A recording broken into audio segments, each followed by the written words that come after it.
Kisah sahabat Nabi Sumamah bin Utsal.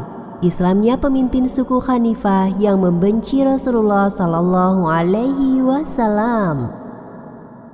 Ini adalah kisah tentang Sumamah bin Utsal, pemimpin suku Hanifah yang awalnya sangat membenci Rasulullah Sallallahu Alaihi Wasallam, lalu pada akhirnya memeluk Islam. Setelah terjadinya kesepakatan perjanjian Hudaibiyah pada tahun 6 Hijriah antara Nabi Muhammad SAW dengan kalangan kaum Quraisy Mekah, mulailah babak baru dalam perjalanan dakwah yang dilakukan oleh Rasulullah SAW. Untuk memperluas dakwahnya, Nabi Muhammad SAW mengirim surat kepada raja-raja dan penguasa Arab di berbagai wilayah. Surat tersebut berisi ajakan untuk beriman kepada Allah dan Rasul-Nya, menjelaskan tentang Islam dan mengajak memeluk Islam. Salah satu penguasa yang mendapat surat dari Rasulullah SAW adalah Sumamah bin Utsal. Sumamah merupakan salah seorang pembesar Bani Hanifah yang terpandang. Ia juga salah seorang raja dari Yamamah yang perintahnya selalu ditaati. Suku Hanifah merupakan suku besar yang mensuplai bahan pangan untuk masyarakat Mekah. Suku Hanifah berasal dari pecahan suku kabilah Bani Bakr bin Wa'il. Suku ini hidup di wilayah Yamamah, wilayah yang saat ini berada di sekitar kota Riyadh. Selain itu, kota utama mereka, Al-Hajar, merupakan pusat perdagangan dan pertemuan dari 3 jalur kafilah dagang. Mata pencaharian utama masyarakat suku Hanifah adalah pertanian dan perkebunan, karena mereka mempunyai banyak mata air. Jumlah penduduknya besar dan perekonomiannya sangat kuat, sehingga menjadi salah satu suku yang berpengaruh di Jazirah Arab pada masa itu. Ketika Sumamah menerima surat dari Rasulullah SAW, ia menolak dan meremehkannya. Ia tidak mau mendengarkan dakwah kebenaran dan kebaikan Islam yang sampai kepadanya. Bahkan Sumamah pernah berniat untuk membunuh Rasulullah SAW. Namun Allah Subhanahu wa Ta'ala melindungi Rasulullah Sallallahu Alaihi Wasallam, sehingga Sumamah mengurungkan niat jahat tersebut. Akan tetapi Sumamah masih bertekad untuk membunuh para sahabat Rasulullah. Akhirnya ia berhasil menangkap beberapa orang sahabat dan membunuhnya. Suatu saat Sumamah berniat untuk melakukan umrah. Pada zaman jahiliyah sudah ada umrah, meskipun dengan cara-cara jahiliyah. Ia berangkat dari Yamamah menuju ke Mekah. Jalur perjalanan dari Yamamah ke Mekah harus melewati kota yang berada dekat dengan Madinah. Bersamaan dengan itu, Nabi Muhammad SAW mengirimkan pasukan untuk mengawasi perbatasan Madinah karena khawatir ada pihak musuh yang hendak menyusup ke Madinah. Saat Sumamah berada di tengah perjalanan dekat dengan Madinah, ia ditemukan oleh pasukan Rasulullah. Pasukan mencurigai Sumamah karena ia adalah orang asing di daerah tersebut. Kemudian pasukan muslim menangkap Sumamah. Meskipun tidak mengenal Sumamah, mereka langsung menawan Sumamah lalu membawanya ke Madinah. Kemudian mereka mengikat Sumamah bersama dengan tawanan lainnya di masjid. Mereka mengikat para tawanan sambil menunggu kedatangan Rasulullah SAW untuk memberi keputusan. Ketika Rasulullah SAW pergi ke masjid dan hendak masuk ke dalam, ia melihat Sumamah terikat di sebuah tiang. Lalu beliau bertanya pada pasukannya, "Apakah kalian tahu siapakah orang yang kalian tawan itu?" "Kami tidak mengenalnya, ya Rasulullah." "Itu adalah Sumamah bin Utsal al-Hanafi, seorang kepala suku Hanifah. Bersikap baiklah terhadapnya." Para sahabat memperlakukan para tawanan dengan baik, termasuk Sumamah. Rasulullah meminta keluarganya untuk mengumpulkan makanan lezat yang dimiliki dan menghidangkannya kepada Sumamah. Beliau juga memerintahkan agar untanya diperah di pagi dan sore hari, lalu susunya diberikan kepada Sumamah. Para tawanan diberi makan dan minum dan diobati lukanya. Beberapa hari Sumamah mendapat pelayanan yang sangat baik, tetapi selama waktu itu ia belum bertemu dengan Rasulullah SAW. Kemudian hari berikutnya Rasulullah SAW mendatangi Sumamah dan berniat mengajak Sumamah masuk Islam. "Bagaimana keadaanmu, wahai Sumamah?" "Keadaanku baik, wahai Muhammad. Jika engkau membunuhku, maka engkau membunuh seseorang yang memiliki banyak darah yang siap berkorban untuknya. Jika engkau memberi maaf, maka engkau memberi maaf kepada orang yang berterima kasih. Jika engkau ingin harta, maka katakan saja, niscaya engkau akan kami berikan apa yang kau inginkan." Lalu Rasulullah Shallallahu Alaihi Wasallam membiarkan Sumamah seperti itu. Keesokan harinya beliau bertanya lagi, Bagaimana keadaanmu wahai Sumamah? Saya masih tetap dalam keadaan yang telah saya katakan sebelumnya. Jika engkau membunuhku, maka engkau membunuh seseorang yang memiliki banyak darah, yang siap berkorban untuknya. Jika engkau memberi maaf, maka engkau memberi maaf kepada orang yang berterima kasih. Jika engkau ingin harta, maka katakan saja, niscaya engkau akan kami berikan apa yang kau inginkan. Dalam keadaan terikat, Sumamah melihat sendiri bagaimana indahnya kehidupan kaum muslimin yang begitu erat tali persaudaraannya dan begitu mulia ibadah yang mereka lakukan. Sumamah juga mendengar ayat-ayat Al-Quran dilantunkan, menyaksikan Rasulullah dan orang-orang muslim sholat berjamaah, menyaksikan bagaimana Nabi Muhammad SAW ceramah dan berkumpul dengan para sahabat ketika di masjid. Sumamah juga melihat sendiri bagaimana Islam memperlakukan tawanan dengan baik. Para sahabat memegang roti di tangan kanan dan kurma kering di tangan kiri. Lalu mereka masukkan roti manis ke dalam mulut para tawanan, kemudian memindahkan kurma kering dari tangan kiri ke tangan kanan, lalu disuapkan. Sungguh mereka memperlakukan para tawanan dengan baik. Sumamah pun merasakannya sendiri.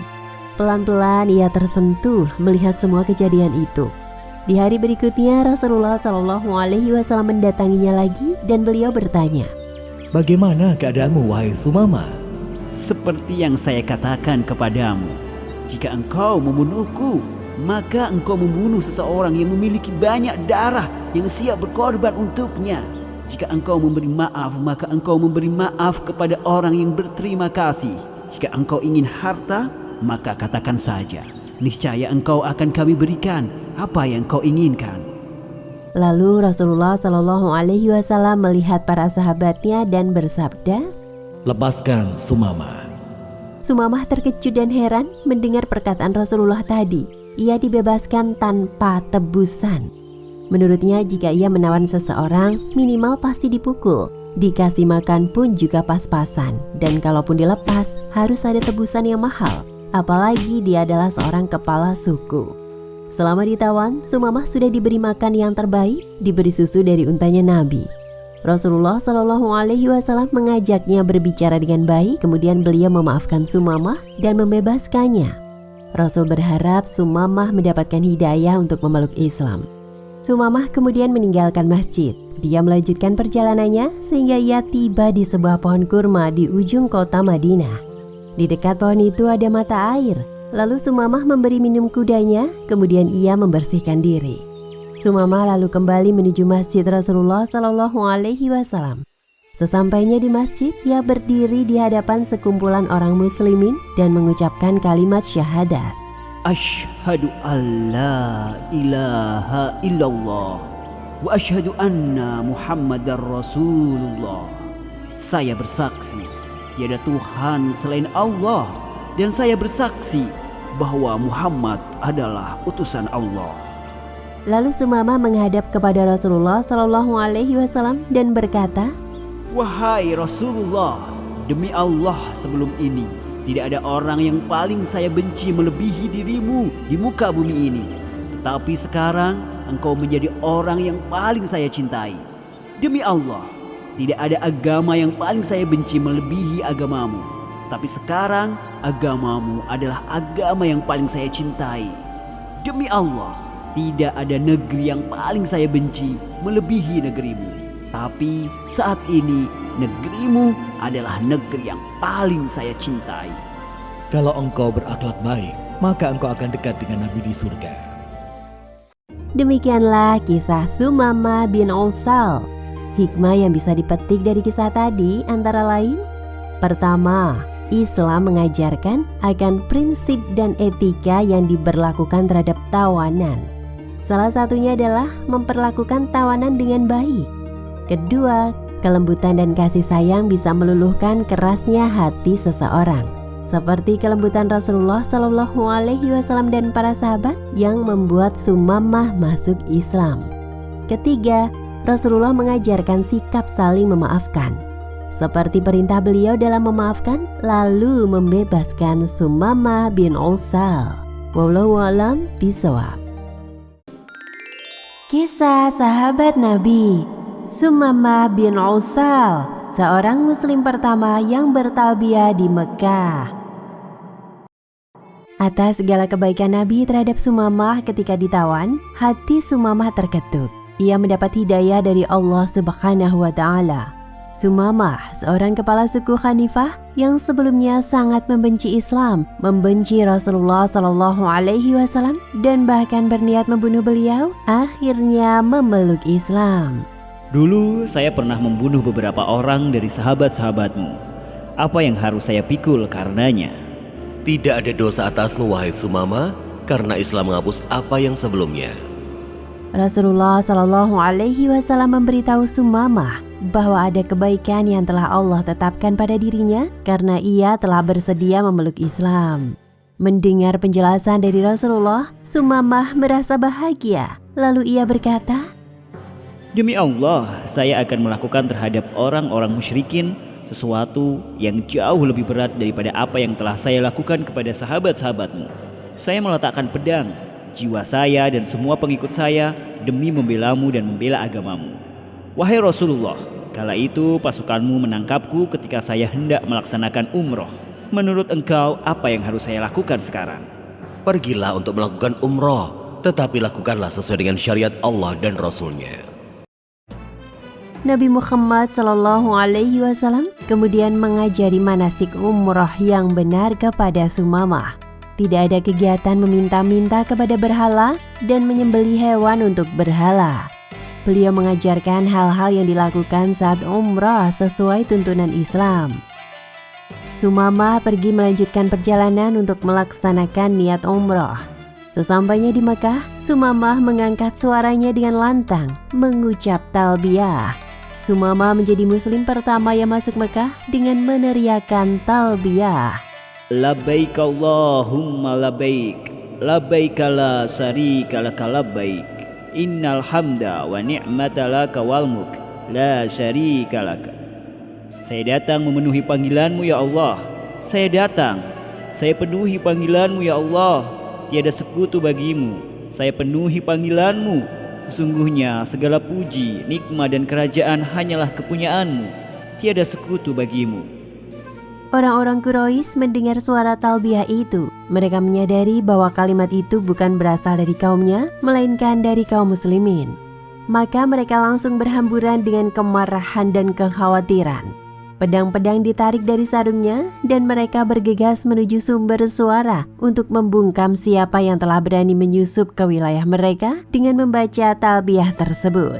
Mereka pun akhirnya mendapati bahwa yang membaca talbiyah adalah Sumamah bin Usal.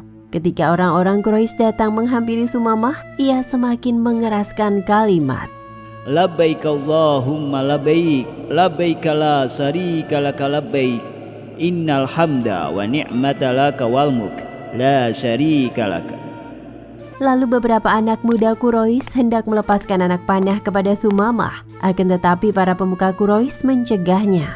Celakalah kalian, apakah kalian tidak tahu siapa orang ini?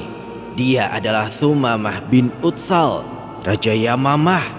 Demi Allah, jika kalian mencelakainya, maka kaumnya akan memutuskan pengiriman gandum kepada kita. Akibatnya kita akan kelaparan.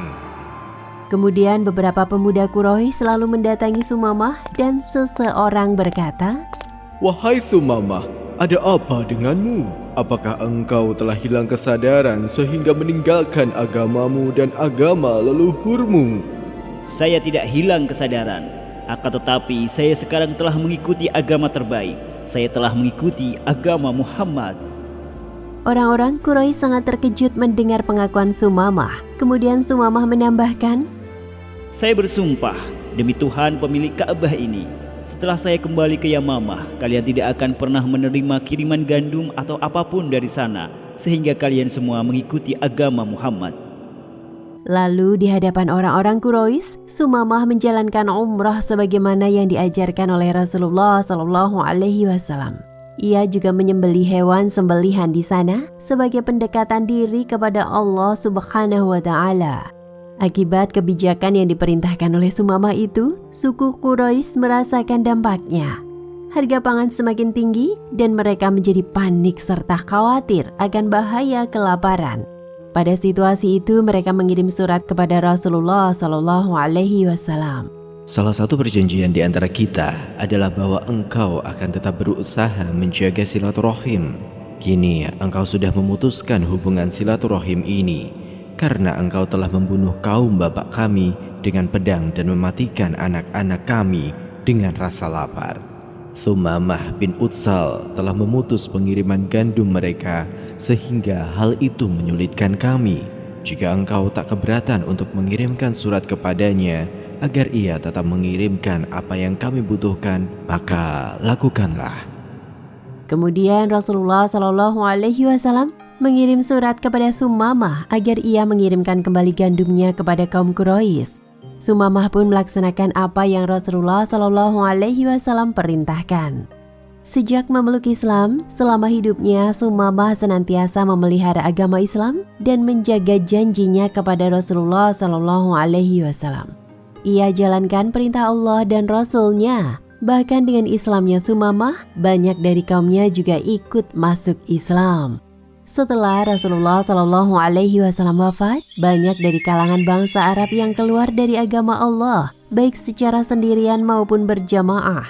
Ada seorang yang mengaku sebagai nabi pada masa Nabi Muhammad SAW masih hidup hingga ajarannya berkembang sampai Rasulullah wafat. Ia adalah Musailamah bin Habib atau dikenal dengan nama Musailamah al-Kadzab yang artinya Musailamah si pembohong. Ia berasal dari suku Hanifah. Musailamah mengajak suku Hanifah untuk beriman kepadanya. Thumamah yang mengetahui hal tersebut kemudian berkata kepada kaumnya, Wahai Bani Hanifah, hati-hatilah kalian dengan urusan kegelapan yang tiada cahaya di dalamnya ini. Ketahuilah, demi Allah, ini merupakan bencana bagi orang di antara kalian yang mau mengikutinya. Ia juga merupakan bencana bagi orang yang mentaatinya. Wahai Bani Hanifah, sesungguhnya Muhammad adalah Rasulullah dan tidak ada nabi sesudahnya, dan juga tidak ada nabi yang diutus bersamaan dengannya. Lalu Thumamah membacakan surat Al-Ghafir ayat 1 hingga 3. Hamim. Kitab ini Al-Quran diturunkan dari Allah yang Maha Perkasa, Maha Mengetahui, yang mengampuni dosa dan menerima taubat dan keras hukumannya, yang memiliki karunia. Tidak ada Tuhan selain Dia, hanya kepadanya lah semua makhluk kembali.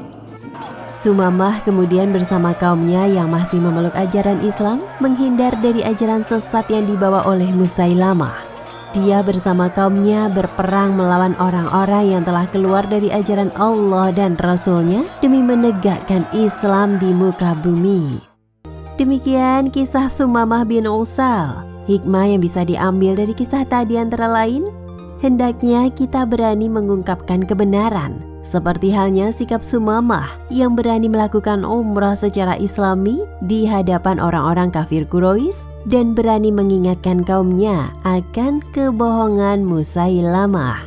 Wallahu a'lam bishawab.